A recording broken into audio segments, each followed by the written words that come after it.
आप क्या समझते हैं ये जुल्म और बर्बरियत जो कुछ भी दुनिया में हुई किसी खास कौम के साथ है? सब कौमें इसमें मुलव्विस हैं, सब कौमें मुलव्विस हैं। हमारे यहाँ की कौमों के मुतालिक भी तारीख में आपको बताओ, हिंदुस्तान में भी क्या क्या होता रहा, कितनी बड़ी बड़ी जंगें हुई और कितने लोगों का कत्ले आम हुआ। राजाओं के महाराजाओं के तख्त हासिल करने के लिए एक दूसरे की लड़ाइयों में कितने गिरजाघर तोड़े गए, कितने मंदिरों को तोड़ा गया, कितने माबदों को तोड़ा गया। ये सब चीजें तारीख में मौजूद हैं।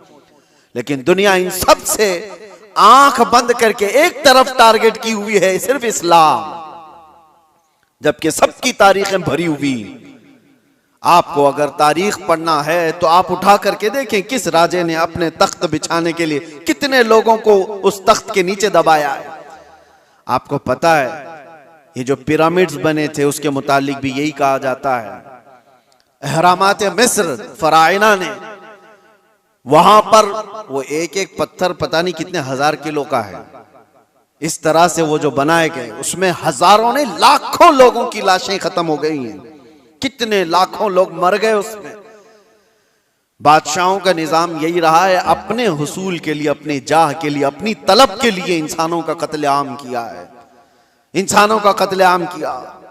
और जो वर्ल्ड वार फर्स्ट और वर्ल्ड वार सेकंड जो हुई इसकी भी तारीख उठा करके आप पढ़ो, किस लिए जंगें हुई आपस में। ये तो ज्यादा दूर नहीं है ना, 1920 1940 के बीच में, ये ज्यादा दूर नहीं है, अभी 100 साल पहले की बात आपको बता रहा हूं। फर्स्ट वर्ल्ड वार और सेकंड वर्ल्ड वार में जो लोगों की मौतें हुई हैं, फर्स्ट में तकरीबन 3 करोड़ लोग मारे गए, करोड़, 1 2 100 200 1000 2000 की बात नहीं कर रहा हूं, 3 करोड़।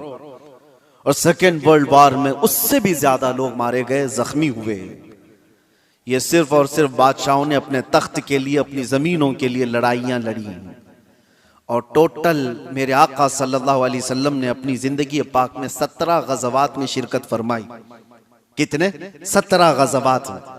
और टोटल 17 गज़वात को मिलाएंगे तो 252 लोग मरे थे, इसके अलावा नहीं। 17 जंगों की जो लिस्ट बताई जाती है मेरे अजीजों, लेकिन फिर भी दुनिया को एतराज है इस्लामी जंगों से। आपको मैं बताऊं, जंगों के उसूल होते हैं, उसलूब होते हैं, तरीक़ेकार होते हैं, लेकिन किसी ने अमल नहीं करना है उस पर। गुआंतानामो बे जेल के मुतालिक सुना होगा, अबू गुरैब जेल के मुतालिक आपने सुना होगा, अमेरिकी लोगों ने जो इराक जंग के बाद वहां के कैदियों के साथ सुलूक किया है।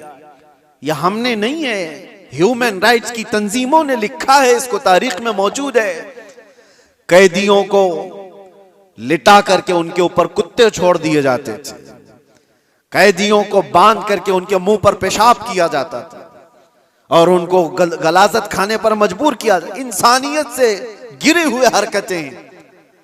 एक जालिम जब नशा के गुरूर में आता है तो ऐसी हरकतें करता है, लेकिन जिसके सीने में ईमान हो वो क्या करता है? अल्लाहु अकबर। मेरे अजीजों, मुहम्मदुर रसूलुल्लाह सल्लल्लाहु ताला अलैहि वसल्लम के पाए अक़दस पर मैं तुम्हें लेकर चलता हूं। ये वो वक्त है जब अल्लाह के हबीब सल्लल्लाहु ताला अलैहि वसल्लम का पैगाम दुनिया में बहुत दूर तक जा चुका था। यमन, इराक, शाम, मिस्र, हर जगह पहुंच चुका था और 1,20,000 सहाबा उस वक्त मौजूद थे जब नबी पाक सल्लल्लाहु ताला अलैहि वसल्लम की कुव्वत का आलम था, गलबे का वक्त था। मक्का भी फतह हो चुका था, मदीने के आसपास का इलाका इस्लाम के परचम से लहरा रहा था। ये वो दौर की बात नहीं कर रहा हूं मैं जब कुफारे मक्का से बच करके रहना पड़ता था, छुप करके तबलीग करनी पड़ती थी, उस दौर की बात नहीं कर रहा हूं। गलबे के वक्त की बात कर रहा हूं। ये हुजूर पाक की जाहिरी जिंदगी का आखिरी साल है जब मेरे आका सल्लल्लाहु अलैहि वसल्लम हज करके वापस तशरीफ लाए थे और बीमार थे। उस वक्त जब नबी करम सल्लल्लाहु ताला अलैहि वसल्लम के नाम का चर्चा कैसर और किसरा के जिस्मों में कपकपी तारी कर देता था, हजारों फौजें थरथराती थी, गलबे का वक्त था। उस वक्त नबी पाक सल्लल्लाहु अलैहि वसल्लम मस्जिद नबवी शरीफ में बैठे हैं और अपने सहाबा से कहते हैं, कोई है इसमें जिस पर मेरा कोई हक बाकी है तो मुझसे ले सकता है। कोई है जिस पर मेरा कोई हक बाकी है तो वो सवाल करे, मैं देने को तैयार हूं। मेरे अजीजों, कौन कहेगा ये? गलबे के वक्त, ताकत के वक्त, जब पावर में आ जाए कोई पूछ करके दिखाए किसी पर कुछ बाकी है, तो ये रसूलुल्लाह की शान है। और ऐसा नहीं मेरे अजीजों के ये जुमले हैं जो आज के जलील सियासी लोगों के होते हैं। हुजूर ने जब ये फरमाया तो एक सहाबी खड़े हो गए, कहा मेरा आपके ऊपर एक हक बाकी है, आपके ऊपर मेरा एक हक बाकी है या रसूल अल्लाह। सबकी गर्दनें ऊंची हो गई, देखते रह गए उनको, कौन है ये? हुजूर पाक सल्लल्लाहु अलैहि वसल्लम ने उनसे कहा, आगे आओ, तुम्हारा जो हक है वो बताओ। हजरत उमर तो तलवार निकाल ली थी कि रसूलुल्लाह सल्लल्लाहु अलैहि वसल्लम की बारगाह में ऐसी बुलंद जुबान किसकी है। लेकिन उस सहाबी ने कहा, एक मर्तबा जंग में जा रहे थे, सफों की तरतीब दे रहे थे, मैं थोड़ा सा आगे आ गया था, आपने छड़ी से मुझे मारा था, मैं वो बदला लेना चाहता हूं। अल्लाहु अकबर। हक इतना भी होता है मेरे अजीजों। हालांकि कायदे अमनो इस्लाम और बानिए इस्लाम है मेरे आका सल्लल्लाहु अलैहि वसल्लम। मेरे अजीजों, अगर कोई उस्ताद अपने शागिर्दों को तरतीब देने के लिए कोई बात कर रहा हो, लेकिन उसको भी सहाबी ने कहा, यह हक है मेरा आपके ऊपर। हुजूर ने फरमाया, ठीक है आ जाओ। ये नहीं फरमाया कि भरे मजमे में क्या तू मुझसे बदला ले लेगा। हुजूर ने फरमाया, आ जाओ, और अपने आप को पेश कर दिया कि तुम भी मुझसे बदला ले सकते हो। लेकिन उस सहाबी ने कहा, सब की आंखें फटी थी, देख रहे थे कि क्या मंजर है। लेकिन उस सहाबी ने कहा, या रसूल अल्लाह, जिस वक्त आपने मुझे मारा था मैं सिर्फ तहबंद पहना था, जिस्म पर मेरे कुछ भी नहीं था, कुर्ता नहीं था, सिर्फ मैं तहबंद पहना हुआ था, ऊपर से जिस्म मेरा खुला था।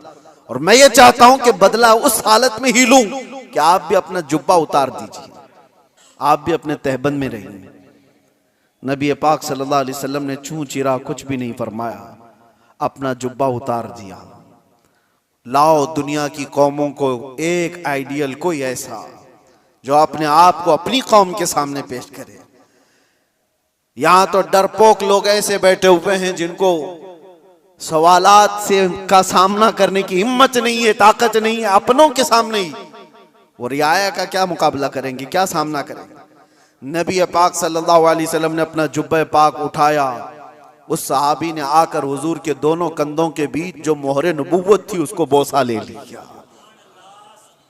हुजूर के दो शानों के बीच में मोहरे नबुव्वत थी जिसकी चमक सूरज से ज्यादा थी। उन्होंने बोसा ले लिया और कहा, मैं कामयाब हो गया और मैं बदला ले लिया, मुझे बस वो मोहरे नबुव्वत छूमनी थी। लेकिन मेरे अजीजों, वो सहाबी का अपना तरीका था, लेकिन रसूल पाक सल्लल्लाहु अलैहि वसल्लम ने अपने आप को पेश तो कर ही दिया, अपने आप को पेश तो कर दिया। और जंगों के हालात के मुतालिक आपको मैं बताऊं, बद्र के वो 70 कैदी जिनको गिरफ्तार करके मदीने लाया गया था, लोग तो कह रहे थे इनको मार दिया जाए, इनको जला दिया जाए, इनको काट दिया जाए। नबी पाक सल्लल्लाहु ताला अलैहि वसल्लम ने एक भी कैदी को कत्ल करने का हुक्म नहीं दिया। कहा कि गिरफ्तार हुए, तलवार हम पर उठाए थे, इसलिए आज ये कैदी हैं, आज ये हम पर, क्योंकि अगर गलबा पाते तो हमको मार देते। उसूल तो यही है, आज ये कब्जे में आए। लेकिन मेरे आका सल्लल्लाहु अलैहि वसल्लम ने क्या निजाम रखा था।